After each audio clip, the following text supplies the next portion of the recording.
want to solve for this parabolic equation, we can use the same method, which is the finite difference method, as what we have applied in the elliptic equations before. So that here we will divide now, because we have a function of x and t, so that we will divide the, the, the interval of x here with a sub-interval, or we give points there, in which the distance between each point is h.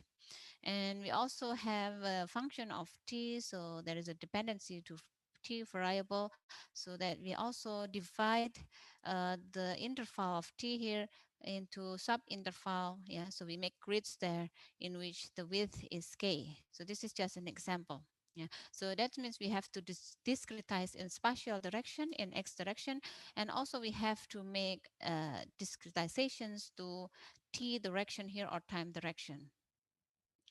And that we will apply the grid points as well, and that we will use the same indexing to denote the position of the temperature, so that we have Tij. So I represents the position in x, and j represents the position in time direction, or sometimes we can use L or K. Yeah, and that we will substitute the first and the second derivative that appears on the parabolic equation here with finite difference approach, so that we will end up with the linear equations. And this is the notation that we can use. So if we use the reference in the book, so that it has the notation, yeah, the indexing for time variable here as L. Yeah, so I think this is just a convention of what we prefer to use as a notation. Yeah, so this is the example, yeah, of the equations, so that we have three methods, sorry. In general, we have three methods. So the first method is the explicit method, in which we have the heat equations here, and we will apply the spatial discretizations in x direction here, so that we substitute the second derivatives with ti plus 1 minus ti plus ti minus 1 over square delta x.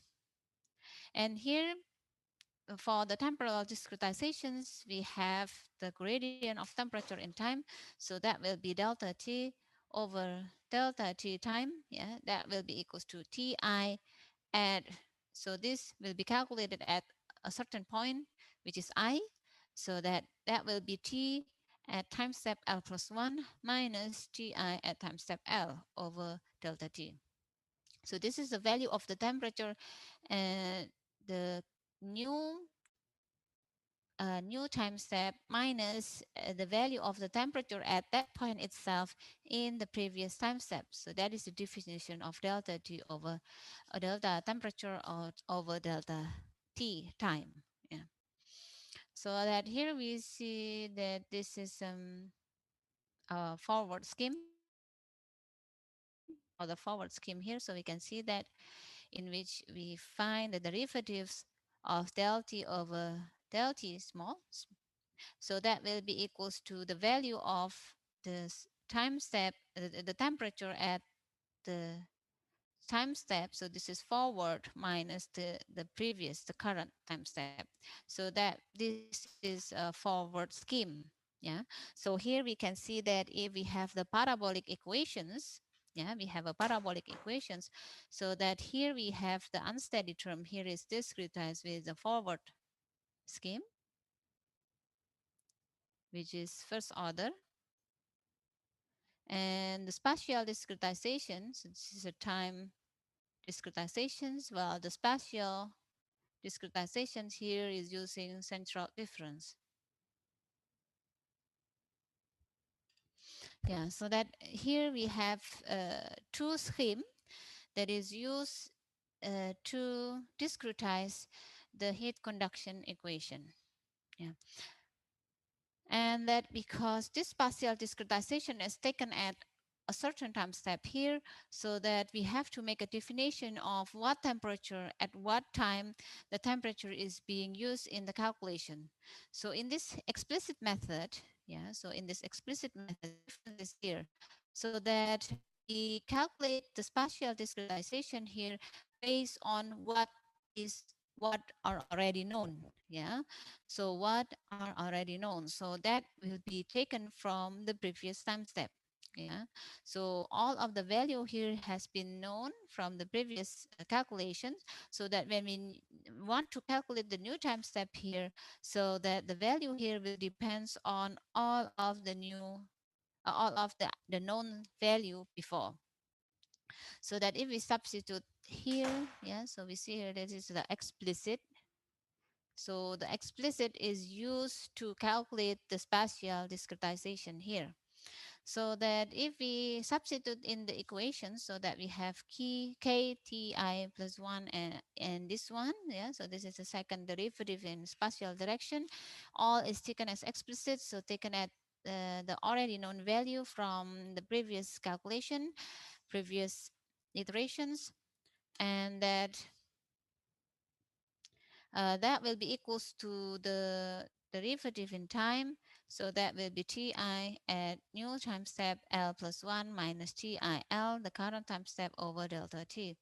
So that we want to find this one. So this is the unknown value. So that we can calculate the unknown value will be Ti at the new time step, which is L plus 1. So that will be equals to TIL plus lambda. So lambda here we collect together all the terms here. So that plus lambda Ti plus 1 at time step L minus Ti 2 TIL plus Ti minus 1 at L. So we can see here that the time that is used here is all L. So that means if we want to calculate this point, so that is we can calculate explicitly on the known value from the previous time step.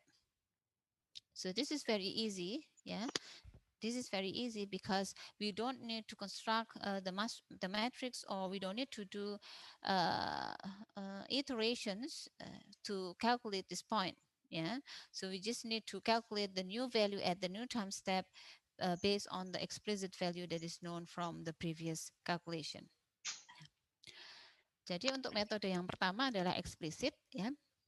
Poin dari eksplisit, ya, kalau kita perhatikan poinnya adalah nilai yang dipakai di dalam spatial discretization, ya. Jadi nilai yang dipakai yang mana. Nah, ternyata di sini untuk menghitung gradien turunan kedua terhadap arah X, di sini digunakan nilai yang sudah diketahui sebelumnya. Karena itu disebut eksplisit.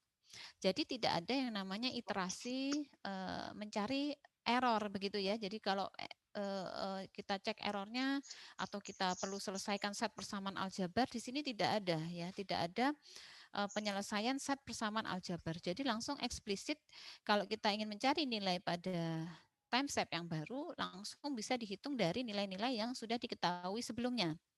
Yang mana nilainya tergantung pada apa? Tergantung pada nilai pada titik yang sama pada time step sebelumnya dan titik yang ada di sebelahnya pada time step sebelumnya juga. Jadi apa yang dihitung di sini ini sudah diketahui ya, dari apa yang ada sebelumnya. Jadi sangat straightforward, sangat mudah ya. Nah, jadi ini untuk explicit method. So we will look at the example here in the book. So this is example 30.1. So this is the equation that we can use when we applying the explicit scheme. Yeah. So that if we talk about this scheme, so this explicit scheme is first order in time. Yeah. Why first order in time, but and also second order in spatial direction. First order in time, second order in spatial direction. So this is the accuracy of the method that we discuss now. If we have explicit method, we can also, for example, want to have a higher order scheme so that we can increase the accuracy. For example, we can use second order in time, or we can also use a fourth order in spatial direction and so on. Yeah, so this is the example that we used here.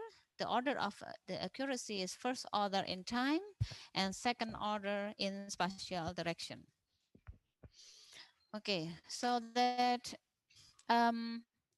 we have a long thin rod with a length of 10 centimeters, and this is the value. The heat conductivity is known, and the delta x, the distance, so that we will divide the rod. Yeah, so that we have a rod here. So this is 10 centimeters. Yeah, so this is 10 centimeters, and that we will use delta x2. So this is the interval. Yeah, so this is the grid length in x direction, so that we will have this one. So 1 2 3 4, so this should be here, so that we have 0.2 here as delta x. Yeah, 0.2, so that we have 1 2 3 4 5. So this will be the boundary on the left, and that will be the boundary on the right. So that should be there. And we have the uh, time step. Yeah, so we have the length. We have the time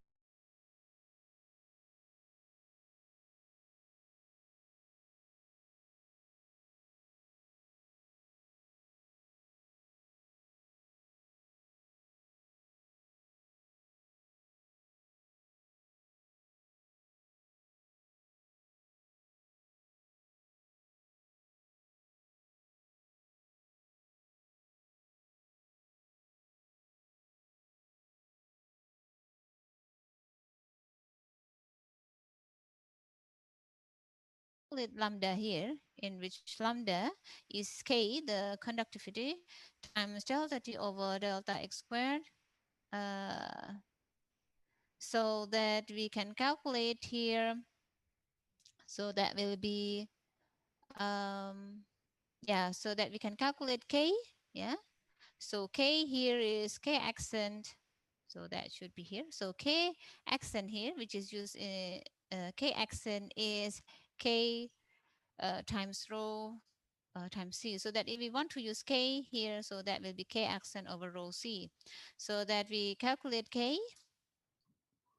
So that when we calculate k later, we can calculate lambda. So this is the coefficient that we use in the calculation. So that how to calculate for the value at the subsequent time steps, because we have the initial value here at t equals to 0, the temperature is 0, so that we have t0, t1, t2 at all initial value, so that will be equals to 0. Yeah, so that up to t, Mm-hmm. uh, Understood. so that is 1, 1, 2, 3, 4, 5 is the boundary. Yeah. So that we have t for 0, that will be equals to 0. Okay, so that we can calculate here. So if we want to calculate, for example, t1 at the subsequent time step, which is at t0, so that t1, so that will be t0 plus delta t. So that at t1, which is the next time step, so that will be equals to t0, which is the initial, which is t equals to 0, plus delta t, so will be 0 0.1. So that the next time step will be at t 0.1 second. So that we just insert the value here. So the initial value for t10 is 0, so that will be 0, plus lambda. So this is calculated already, lambda, times t1 ti plus 1, so that if we want to calculate at 1, so that will be depends on t2, so t2 0, so that will be 0, minus 2 times t10, and that will be 0 as well, plus t I minus 1, so that will be t0 at 0. T0 is 0 as the boundary. Yeah, so T0 at 0, so that will be 100 degrees Celsius. So this is the boundary. We have another boundary at T5. Yeah, so that is 50 degrees Celsius. So that we insert the T0 value here, which is the boundary 100, so that we have the new value for the temperature is 2.0875. So it means that if we proceed to the next time, which is 0 0.1 second, the temperature here is already increased. So initially R is 0, now it's already increased to 2.0875. So that we can do the same for the other points here. Yeah, so that we can do the calculation so that we have these distributions. Yeah, so it means that at time 0 0.1 we have the temperature 1 here, and the temperature 4 is already increased, but the temperature at point 2 and 3 is still 0. And then we can continue to another time step, which is 0 0.2. We do the same, so that now T10, T12, so that will be equals to T11 plus lambda times T2 minus 2